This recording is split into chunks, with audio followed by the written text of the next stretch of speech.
Ayaw ng close friend mo sa akin as your new partner. Wow. What would you do or say? Ayoko din sa'yo. Cut off! Hindi ako uupo sa isang table na kayang i-disrespect yung partner ko. Wait lang. Bakit? What partner? Asan yan? Okay. As a love team. Senaryo nga eh. Okay.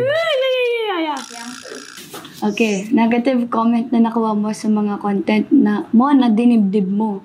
Wala siyang pakialam eh. Wala naman akong hindi naman ako ganun ka-active sa social media. So, hindi ka nagbabasa ng comments? Madalang. Nagbabasa po siya, pero kadalasan, inahanap niya, yun ang babash sa kanya para masagot niya. Binabara niya.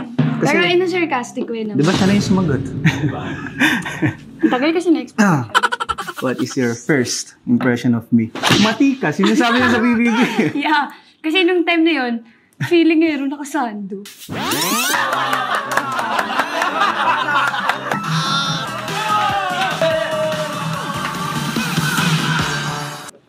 Parang kanina. Nakasando siya nun. Tapos, ako magkukwento. Mapampang ka. Dadagdagan mo lang yung kwento. Nag-slow mo daw sa paningin niya. Tapos, nung time na, tinanong niya kung ano yung first impression ko sa kanya. Although last niya nagtanong ko ano yung first impression ko sa kanya.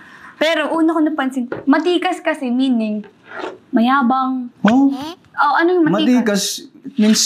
Manlo. Basta, Manly, ganun. manly. oh, ganun. Basta, matikas.